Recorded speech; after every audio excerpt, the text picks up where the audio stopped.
Hi friends, welcome to my channel bachelors അടുക്കള. ഞാൻ സജീവ്. അപ്പോൾ നമ്മൾ ഇന്ന് ഉണ്ടാക്കാൻ പോകുന്നത് ഹണി കേക്കാണ്. വളരെ ഈസി ആയിട്ട് നമുക്ക് ഉണ്ടാക്കാൻ പറ്റും. അതിനായി നമ്മളൊരു 250 ml കപ്പിൽ മൈദ മാവ് എടുത്തിട്ടുണ്ട്. പിന്നെ honey, baking powder, baking soda, കുറച്ച് ഉപ്പ്, ഇത്രയും നമുക്ക് ആദ്യമായി ആവശ്യമുള്ള സാധനം. നമുക്ക് കുറച്ച് ബേക്കിംഗ് പൗഡർ ഇട്ട് കൊടുക്കാം. ഒരു ടീസ്പൂൺ ബേക്കിംഗ് പൗഡർ, അതിൻ്റെ ഒരു അര ടീസ്പൂണോളം വരുന്ന ബേക്കിംഗ് സോഡ. ബേക്കിംഗ് സോഡ എപ്പോഴും ബേക്കിംഗ് പൗഡറിനെക്കാട്ടി കുറച്ചിട്ടായിരിക്കും നമ്മൾ ഇടേണ്ടത്. ഞാനിപ്പോൾ 250 ml കപ്പിലാണ് മൈദ എടുത്തിട്ടുള്ളത്. അപ്പോൾ അത് 3 ഇട്ടിട്ടുണ്ട്. പിന്നെ ഒരു പിഞ്ച് ഉപ്പ്, ഈ ഷുഗർ ഒന്ന് ബാലൻസ് ആവാൻ വേണ്ടി കണക്കാക്കിയിട്ട്. അപ്പോൾ ഇത് നമുക്കൊരു അരിപ്പയിലിട്ട് ഒന്ന് അരിച്ചിട്ടെടുക്കാം. മിനിമം ഒരു 3 പ്രാവശ്യമെങ്കിലും നമ്മൾ ഇതെല്ലാം കൂടെ മിക്സ് ചെയ്ത് അരിച്ചെടുക്കേണ്ടതാണ്. എന്നാലേ നമ്മുടെ കേക്ക് നല്ല പാകത്തിന് കിട്ടുള്ളൂ. ഓക്കെ, നല്ല സോഫ്റ്റായിട്ട് കിട്ടാനായിട്ടാണ്. അപ്പോൾ ഞാനിതിപ്പോൾ 3ാമത്തെ പ്രാവശ്യം കൂടി അരിച്ചെടുക്കുകയാണ്. മൈദാമാവ്, ബേക്കിംഗ് സോഡ, ബേക്കിംഗ് പൗഡർ, ഉപ്പ്, ഇത് 4ഉം കൂടി ഇട്ടിട്ട് ആണ് ഈ അരിച്ചെടുക്കുന്നത്. ഒന്ന് സോഫ്റ്റായി കിട്ടാൻ, അത്രേ ഉള്ളൂ, അതിന് വേണ്ടിയിട്ടാണ്. ഓക്കെ, അപ്പോൾ ഇതേ ഫൈനൽ മിക്സിങ് നമ്മൾ അരിക്കുന്നുണ്ട് മാവ്. എന്നിട്ട് നമുക്കതൊരു സൈഡിൽ മാറ്റി വെച്ചിട്ട് ഒരു 5 ടീസ്പൂൺ അളവിൽ ഷുഗർ ഇടുന്നുണ്ട്. 5 ടീസ്പൂൺ അല്ലെങ്കിൽ ഒരു 3 ടേബിൾ സ്പൂൺ അളവിൽ ഷുഗർ, അതൊന്ന് പൊടിച്ചിട്ടെടുത്തിട്ട് വരാം മിക്സിയിൽ. പിന്നെ നമുക്ക് വേണ്ടത് ഒരു 3 മുട്ടയും കുറച്ച് വാനില എസൻസുമാണ്. 3 മുട്ട നല്ലതുപോലെ ഒന്ന് മിക്സിയിൽ അടിച്ചെടുത്തിട്ടുണ്ട്. അതിലേക്ക് വാനില എസൻസ് ഇട്ടിട്ടുണ്ട്. പിന്നെ ഒരു 2 ടേബിൾ സ്പൂണോളം നമ്മുടെ ഹണി, തേൻ, അതും കൂടെ ഒഴിച്ച് ഒന്ന് മിക്സ് ആക്കുന്നുണ്ട്. അപ്പം അതൊന്ന് മിക്സ് ആവട്ടെ. ഇതാണ് ഡ്രൈ ഇൻഗ്രീഡിയൻസ്. ആദ്യം തന്നെ നമ്മൾ അളന്ന് മാറ്റി വെച്ചിട്ടുണ്ട്. പിന്നെ നമ്മളിതിൽ no oil and no butter, അങ്ങനെ ഒന്നും ആഡ് ചെയ്യുന്നില്ല. ഈ മുട്ടയും ബേക്കിംഗ് സോഡയും പൗഡറിൽ മാത്രമാണ്. എന്നിട്ട് നമുക്കിത് ഡയറക്റ്റായിട്ട് നമ്മുടെ ബാറ്റർ മീൻസ് നമ്മുടെ പൊടിയിലേക്ക്, ഡ്രൈ ഇൻഗ്രീഡിയൻസിലേക്ക് ഒഴിച്ചു കൊടുക്കാം. അല്ലെങ്കിൽ ഈ മുട്ടയുടെ ബീറ്റ് ചെയ്ത് വെച്ചേക്കുന്ന ലിക്വിഡിലേക്ക് നമുക്ക് കുറച്ചേ മാവിട്ടിട്ടായാലും ചെയ്യാം. പിന്നെ ഒരു സൈഡിലോട്ട് മാത്രം പിന്നെ ഇതൊന്ന് മിക്സ് ചെയ്തെടുക്കാൻ ശ്രമിക്കുക മാക്സിമം. നോർമലായിട്ട് പതുക്കെ ഒന്ന് ഇങ്ങനെ മിക്സാക്കി ഇങ്ങനെ എടുത്താൽ മതി. എല്ലാം ഈവനായിട്ട് കിട്ടണം. ഈ ടൈമിൽ നമുക്ക് ഒരു ബട്ടർ പേപ്പറൊക്കെ വെച്ചിട്ട് നമ്മൾ ഏതിലാണോ കേക്ക് ഉണ്ടാക്കുന്നത് ആ കേക്ക് ടിന്നൊന്ന് റെഡിയാക്കി എടുക്കാം. ഇപ്പം ഞാനൊരു ബട്ടർ പേപ്പർ കട്ട് ചെയ്ത് കുറച്ച് ഓയിൽ അല്ലെങ്കിൽ ബട്ടർ എന്താണോ കയ്യിലുള്ളത് അത് വെച്ചിട്ടൊന്ന് മിക്സാക്കി ഒന്ന് ബ്രഷ് ചെയ്ത് നമുക്കൊന്ന് കേക്ക് ടിന്നൊന്ന് റെഡിയാക്കി എടുക്കാം.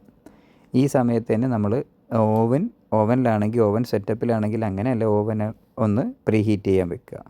അപ്പോൾ നമ്മുടെ ഈ കേക്ക് ടിന്നിലോട്ട് നമുക്കിത് നമ്മുടെ ഈ ബാറ്റർ ഒഴിച്ചു കൊടുക്കാം. ഫുള്ളായിട്ട് നമ്മുടെ ബാറ്റർ ഇതിനകത്തോട്ട് ഒന്ന് ഒഴിച്ച് കൊടുത്തതിന് ശേഷം ബബിൾസ് എന്തെങ്കിലുമൊക്കെ ഉണ്ടാവും. അപ്പോൾ ആ ബബിൾസ് കളയാനായിട്ട് ഇങ്ങനെ ഒന്ന് ടാപ്പ് ചെയ്ത് കൊടുക്കാം. അപ്പോൾ എയർ ബബിൾസൊക്കെ പോയിട്ട് ബാറ്റർ സ്മൂത്തായിട്ട് കേക്ക്. അപ്പം ഓൾറെഡി പ്രീ ഹീറ്റ് ചെയ്ത് വെച്ചിരുന്നതാണ്. ഒന്നും കൂടെ ടൈമർ സെറ്റ് ചെയ്തിട്ട് ഞാൻ 180 ഡിഗ്രി സെൽഷ്യസിലാണ്, പിന്നെ 180 ഡിഗ്രിയിലാണ് ഇപ്പോൾ ഓവൻ സെറ്റപ്പ് ചെയ്ത് വെച്ചിട്ടുള്ളത്. നമുക്ക് കുക്കറിലും അല്ലാത്ത പാത്രത്തിൽ വേണമെങ്കിലും എന്തെങ്കിലും ഒരു ടോപ്പ് വെച്ചിട്ട് അതിൻ്റെ മേളിൽ വെച്ചിട്ട് പ്രീ ഹീറ്റ് ചെയ്ത് നമുക്കിതുപോലെ ഓവൻ സെറ്റപ്പിലും ചെയ്യാൻ പറ്റുന്നതാണ്. ഈ കേക്കല്ല, ഏത് കേക്കാണെങ്കിലും ഓവൻ തന്നെ വേണമെന്ന് ഒരു നിർബന്ധവുമില്ല. ഓക്കെ, ഇനി നമുക്ക് ഒരു 300 ml വിപ്പിംഗ് ക്രീം ഞാൻ വാങ്ങിയിട്ടുണ്ട്. അതൊന്ന് ബീറ്റ് ചെയ്യണം. എപ്പോഴും അടിയിൽ തണുത്ത വെള്ളത്തിൽ വെച്ചിട്ട് വേണം അത് ബീറ്റ് ചെയ്തെടുക്കാൻ. ഇനിയിപ്പോൾ ഒരു 4 ടേബിൾ സ്പൂൺ പഞ്ചസാര ഇട്ട് നമുക്കൊന്ന് കാരമലൈസ് ചെയ്തെടുക്കണം. നമുക്കൊരു ക്രഞ്ചിനെസ് കിട്ടുക, ഒരു ക്രഞ്ചിയായിട്ട് കടിക്കാൻ കിട്ടാനായിട്ട് ഉള്ളൊരു സെറ്റപ്പിന് വേണ്ടിയിട്ടുള്ളൊരു ഐറ്റമാണ് നമ്മൾ പ്രിപ്പയർ ചെയ്യാൻ പോകുന്നത്. അപ്പോൾ ഞാൻ ഇപ്പോൾ ഒരു 4-5 ടീസ്പൂൺ അളവിൽ പഞ്ചസാര ഇട്ടിട്ടുണ്ട്. ആദ്യം ഒന്ന് തീ കൂട്ടി വെച്ചിട്ടൊന്ന് ചൂടായി വരട്ടെ. ഒന്ന് മെൽറ്റായി തുടങ്ങുമ്പോഴത്തേക്ക് നമുക്കിതിലേക്ക് ബട്ടർ ഇട്ട് കൊടുക്കണം. അപ്പോൾ ഇപ്പോൾ അത് ഹീറ്റായി ഒന്ന് കാരമലായി വന്നിട്ടുണ്ട്. അപ്പോൾ ഞാനൊരു 1.5-2 ടേബിൾ സ്പൂണോളം ബട്ടർ അതിലേക്ക് ഇട്ട് കൊടുക്കുന്നുണ്ട്. ഈ ബട്ടർ അതിനകത്തൊന്ന് ഉരുകി റെഡി ആകുമ്പോഴത്തേക്ക് നല്ലൊരു മണം വരും. ആ കാരമലും ബട്ടറും കൂടെ ആയിട്ടുള്ള ഒരു ഫ്ലേവർ ഇങ്ങനെ കിട്ടും. ആ സമയത്ത് നമ്മൾ കുറച്ച് ഒരു 7-8 നമ്മുടെ ബദാം, എന്തെങ്കിലും നട്ട്സ് ഉള്ളത് അതിനൊന്ന് ക്രഷ് ചെയ്തെടുത്തിട്ടുണ്ട്. ഞാൻ ആ കവറിൽ തന്നെ ഇട്ടിട്ട് ഒന്ന് ക്രഷ് ചെയ്തതാണ്. മിക്സിയുടെ ജാറിലൊന്നും ഇട്ട് പൊടിക്കണ്ട. ക്രഷ് ചെയ്യുമ്പം ആ ഒരു തരിതരിപ്പ് നമുക്ക് കടിക്കാൻ കിട്ടും ആ ഒരളവിൽ. എന്നിട്ട് അതും കൂടെ ഇട്ട് ഒരു മിനിറ്റ് 2 മിനിറ്റ് മാക്സിമം ഒന്ന് ജസ്റ്റ് ഒന്ന് മിക്സാക്കി എടുത്തിട്ട് നമുക്കിത് ഒരു എണ്ണ തടവിയ പാത്രത്തിലോട്ടോ അല്ലെങ്കിൽ സെറാമിക് ബൗളിലോട്ടോ മാറ്റി വെക്കണം. എന്നിട്ട് ഇതൊന്ന് തണുക്കണം. ഇത് തണുക്കുന്ന സമയത്ത് നല്ല ഹാർഡായിട്ട് വരും. പിന്നെ വീണ്ടും നമുക്കിത് പൊടിച്ചെടുക്കാം. ഞാനിപ്പോൾ അതൊരു സെറാമിക് ബൗളിലേക്ക് മാറ്റുന്നുണ്ട്. ഓക്കെ, അപ്പം അത് മാറ്റിയതിന് ശേഷം അതൊരു സൈഡിലോട്ട് മാറ്റി വയ്ക്കാം. അതിരുന്നൊന്ന് നല്ല ഹാർഡായിട്ട് വരട്ടെ. ഒന്ന് നമ്മുടെ നോർമൽ ഫാൻ അല്ലെങ്കിൽ AC-യുടെ കൂളിങ്ങിൽ ഒരു 10 മിനിറ്റ് ഇരിക്കുമ്പോഴത്തേക്ക് അത് സെറ്റായി ഹാർഡാവും. എന്നിട്ട് അതിനൊന്ന് പൊടിച്ചിട്ടെടുക്കുന്ന ഒന്ന് ക്രഷ് ചെയ്ത് അതിനെ എടുക്കണം. അത് നമ്മുടെ ഈ ക്രീമിൻ്റെ നടുക്കായിട്ട് ഇങ്ങനെ വെച്ച് കൊടുക്കുമ്പോൾ നമ്മുടെ കേക്കിൽ കടിക്കുമ്പോൾ ഒരു കിട്ടാൻ കണക്കാക്കിയിട്ടുള്ളതാണ്. കുറച്ച് പ്രൊസീജിയേഴ്സ് അധികം ഉണ്ടെന്നേ ഉള്ളൂ, പക്ഷേ വളരെ സിമ്പിളായിട്ട് തന്നെ ഉണ്ടാക്കാൻ പറ്റും. അപ്പോൾ അത് ഇപ്പോൾ ഒരു 40 മിനിറ്റ് ആയപ്പോഴത്തേക്ക് നമ്മുടെ ഓവനിൽ നിന്ന് നമ്മൾ ഒന്ന് സ്ക്വീസ് ചെയ്ത് നോക്കിയപ്പോൾ കറക്റ്റ് വെന്ത് വന്നിട്ടുണ്ട്. ഒന്ന് സൈഡൊന്ന് വിടിയിച്ചിട്ട് കേക്ക് കറക്റ്റ് പാകത്തിന് കിട്ടിയിട്ടുണ്ട്. കറക്റ്റായിട്ട് ബേക്കായിട്ടുണ്ട്. ഈ ഒരു ലൈറ്റ് കളറേ വരുന്നുള്ളൂ. നമുക്ക് ഈ മേളിലിങ്ങനെ പൊന്തി വന്നിട്ടുള്ള ഈ ഒരു ഭാഗം കട്ട് ചെയ്തിട്ട് ഒന്ന് മാറ്റാം. അപ്പോൾ നമ്മുടെ കേക്ക് ഒരു ഷേപ്പിലും കിട്ടും. അതോടൊപ്പം ഇത് നമുക്ക് മിക്സിയുടെ ജാറിലിട്ടൊന്ന് ക്രഷ് ചെയ്തെടുത്ത് കഴിഞ്ഞാൽ നമുക്കിങ്ങനെ മേളിൽ ലാസ്റ്റ് ക്രീമെല്ലാം ഇട്ടതിന് ശേഷം ഇങ്ങനെ ഡസ്റ്റ് ചെയ്യാനായിട്ടുള്ളൊരിത്. അതിപ്പം ഈ കേക്കിൻ്റെ പീസ് കിട്ടിയിട്ടില്ല എന്നുണ്ടെങ്കിൽ, ഇങ്ങനെ വന്നിട്ടില്ലെങ്കിൽ നമുക്ക് നമ്മുടെ ബിസ്ക്കറ്റ് വേണമെങ്കിൽ ഇങ്ങനെ പൊടിച്ചിട്ടെടുക്കാമെന്നേ ഉള്ളൂ. ഓക്കെ, ഇനി അടുത്ത് ഇതിപ്പോൾ കുറച്ച് കനത്തിലുള്ളതുകൊണ്ട് ഒരു 3 ലെയറായിട്ട് ഞാനിപ്പോൾ കട്ട് ചെയ്യുന്നുണ്ട് കേക്ക്.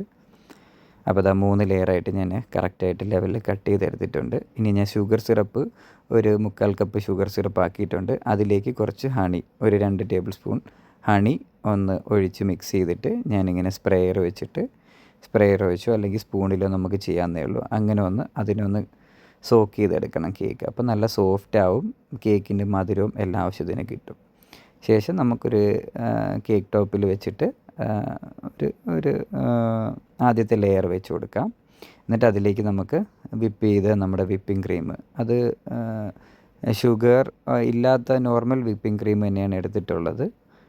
നിങ്ങൾക്ക് മധുരത്തിൻ്റെ അളവ് കൂടുതൽ വേണമെന്നുണ്ടെങ്കിൽ ഇതിലേക്ക് കുറച്ച് ഹണിയോ സിറപ്പും കൂടെയൊക്കെ, നമ്മൾ ഓൾറെഡി സിറപ്പ് ഇട്ടിട്ടുള്ളതുകൊണ്ട് ഇത്ര തന്നെ മതിയാവും. അപ്പോൾ ഒരു ഫസ്റ്റ് ലെയർ നമ്മൾ വെച്ചിട്ട് അതിലേക്കിപ്പം നമ്മുടെ വിപ്പിംഗ് ക്രീമാണ് ലെവൽ ചെയ്ത് കൊടുത്തത്. അതിനുശേഷം നമ്മൾ നേരത്തെ തയ്യാറാക്കിയ നമ്മുടെ ബദാമിൻ്റെ ക്രഷ്, ബദാമും കാരമലൈസ് ചെയ്ത് ബട്ടറൊക്കെ ഇട്ടത്, അത് ക്രഷ് ചെയ്തെടുത്തിട്ടുണ്ട്. ആ പൊടിയും ആ പൊടിയുടെയുള്ള ബദാമും നമ്മൾ ഇട്ട് കൊടുക്കുകയാണ്. അപ്പോൾ അത് ഫുള്ളായിട്ട് ഇത് കവർ ചെയ്യുന്ന രീതിയിൽ ഇതിനകത്തോട്ട് നമുക്ക് ഫസ്റ്റ് ലെയറിൽ ഇങ്ങനെ ഇട്ട് കൊടുക്കാം. അപ്പോൾ ഒരു പ്രത്യേക ഫ്ലേവറും കിട്ടും, ഒരു ടേസ്റ്റുമാണ് നമ്മൾ കടിക്കുമ്പോൾ. അതിനുശേഷം സെക്കൻഡ് ലെയർ നമ്മൾ സെറ്റ് ചെയ്ത് വെച്ചിട്ടുണ്ട്. അതൊന്ന് ലെവലാക്കി വെച്ചതിന് ശേഷം അതിലേക്കും നമുക്ക് ടോപ്പിംഗ് ആയിട്ട് നമ്മുടെ വിപ്പിംഗ് ക്രീം വീണ്ടും ഇട്ട് കൊടുക്കാം. അപ്പോൾ ഇതിപ്പോൾ സെക്കൻഡ് ലെയറാണ് ഇതിപ്പോൾ നമ്മുടെ കേക്കിൻ്റെ അളവ് പറഞ്ഞാൽ ഏകദേശം ഒരു 650 to 700 ഗ്രാമാണ്. 1 kg വരില്ല, ഒരു 700-750 അകത്തുള്ള വെയിറ്റ് ആയിരിക്കും ഇതിൽ വരുന്നത്. നമ്മുടെ ക്രീമിൻ്റെയും കേക്കിൻ്റെയും എല്ലാം കൂടെ ആയിട്ട് കാൽക്കുലേറ്റ് ചെയ്തെടുക്കുമ്പോഴത്തേക്ക്. അപ്പോൾ അതേ സെക്കൻഡ് ലെയർ നമ്മളിത് വെച്ച് സെറ്റാക്കിയിട്ടുണ്ട്. അതിൻ്റെ പുറത്ത് നമുക്ക് നേരത്തെ ചെയ്തതുപോലെ തന്നെ വിപ്പിംഗ് ക്രീമിൻ്റെ മേളിൽ നമ്മുടെ ബദാമിൻ്റെ ക്രഷ് നമ്മൾ ഫുള്ളായിട്ട് ബാക്കി വന്നത് ഫുള്ളങ്ങ് ഇട്ട് കൊടുക്കാം. ഏറ്റവും ടോപ്പിൽ നമുക്കിത് തരേണ്ട കാര്യമില്ല, നടുക്കും ലാസ്റ്റും വരുന്ന പീസിൽ മാത്രം ഇതിങ്ങനെ കിട്ടിയാൽ മതി. അപ്പം ബാക്കിയുള്ളത് മുഴുവനായിട്ട് നമുക്ക് ഇതിനകത്തോട്ട് തന്നെ ഇട്ട് കൊടുക്കാം. നിങ്ങൾ ചെയ്ത അളവ് കൂടിപ്പോയിട്ടുണ്ടെങ്കിൽ ഇതിൻ്റെ ലെവലിൽ കിട്ടുന്നത് വരെ ഇട്ടാൽ മതി, ബാക്കി മാറ്റി വെച്ചിട്ട് നമുക്ക് കഴിക്കാവുന്നേ ഉള്ളൂ. ഇപ്പോൾ എനിക്കിപ്പോൾ കറക്റ്റായിട്ട് കിട്ടിയത് കൊണ്ട് ഇതിൽ ഫുള്ളായിട്ട് ഇടാൻ പറ്റി. ആ ഒരു ഫുള്ള് കവർ ചെയ്തിട്ടുണ്ട്. ഇനി നമുക്കിതിൻ്റെ മേലേക്ക് ഇത് കഴിഞ്ഞ് കഴിഞ്ഞാൽ ഇത് ഫില്ലിങ് ആകുമ്പോഴത്തേക്ക് നമുക്ക് ഫുള്ളായിട്ട് നമ്മുടെ ബാക്കിയുള്ള വിപ്പിംഗ് ക്രീം ടോപ്പിലിട്ട് സൈഡും എല്ലാം ഒന്ന് ലെവൽ ചെയ്ത് കൊടുക്കാം, അടുത്ത പീസും കൂടെ വെച്ചതിന് ശേഷം.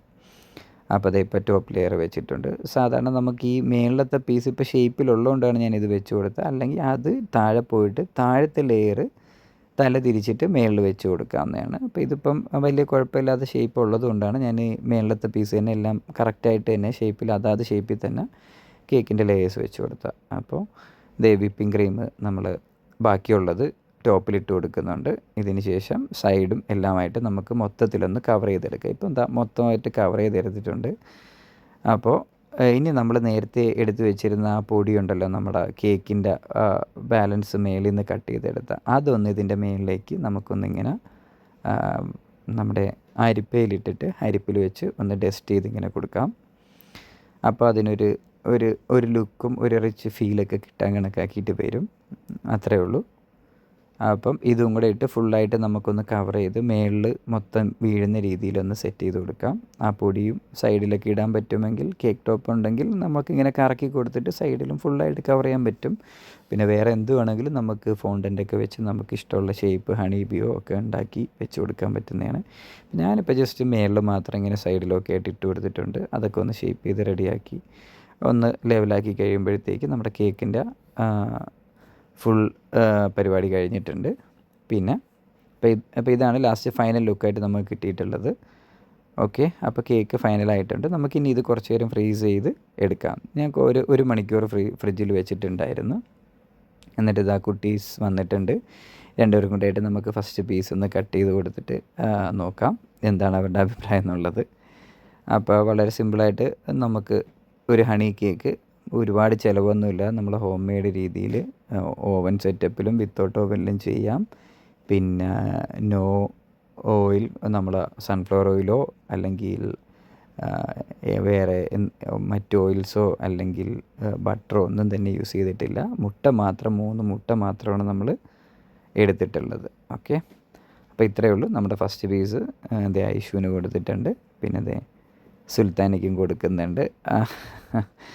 അപ്പോൾ അവരുടെ അഭിപ്രായം അവർ പറഞ്ഞിട്ടുണ്ട് അടിപൊളിയെന്ന്. അപ്പോൾ ഇത്രയേ ഉള്ളൂ. വളരെ സിമ്പിളായിട്ട് നമുക്ക് വീട്ടിൽ തന്നെ കുറച്ച് ചേരുവയിൽ ഒരുപാട് എക്സ്പെൻസ് ഇല്ലാത്ത രീതിയിൽ ഹണി കേക്ക് ഉണ്ടാക്കാൻ പറ്റുന്നതാണ്. Thanks for watching this video. ഇഷ്ടപ്പെട്ടാൽ ലൈക്ക് ചെയ്യുക, ഷെയർ ചെയ്യുക, കമൻറ്റ്